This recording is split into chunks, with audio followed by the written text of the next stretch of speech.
Tunggu masa je ni.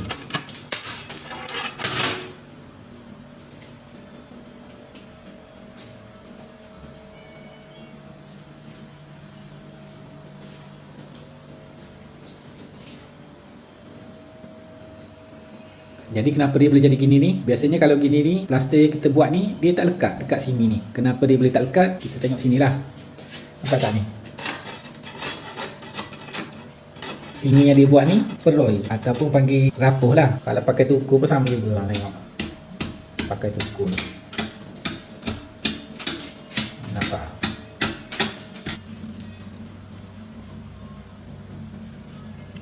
Buat tangan pun dah hancur.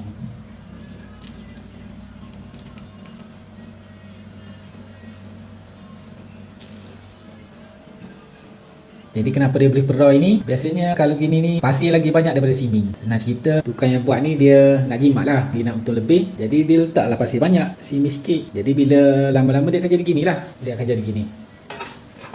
Ini pakai scraper pun dah tanggal. Nampak tak? Ni tanda-tanda dia lah. Sebelum dia nak terkopek macam tadi, dia akan jadi gini dulu lah. Dia akan jadi gini, kerek dulu ataupun dia jadi gini.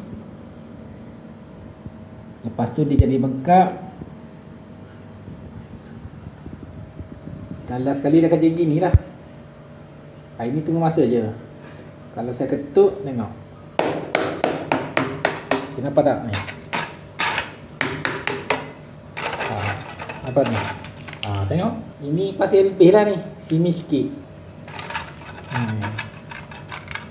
Kalau gini, kalau nak baiki balik, memang kena buat lah plaster yang dia buat ni, plaster simen yang dia buat ni, tinggal batu dan kena plaster lain, buat sekuatan betul lah.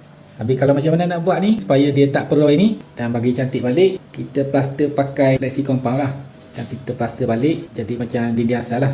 Cuma kalau untuk tak nak bagi peroi ni memang kena buat lain lah, kena pecahkan dinding ni dan kena plaster balik. Jadi tinggilah kos kalau buat itu. Jadi cara untuk jimat, kita plaster je tanpa je serbuk putih, tutup tempat yang peroi ni. Dan kalau ada lagi yang dekat kawasan sini yang belum kopek lagi ni, kalau jadi kita tampal lagi lah. Sebab kalau kita nak bagi betul-betul cantik, tak nak peroi, memang kena pecah balik lah. Dinding ni kena buang plaster dia, tinggal batu je dan kita buat plaster lain. Okay, yang paku ni saya buang lah.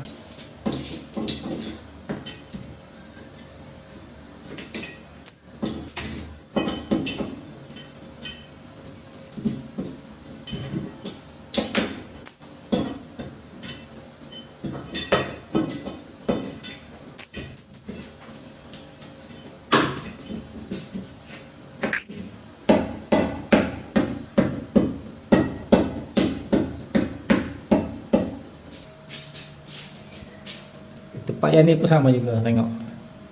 Ini pun peroi.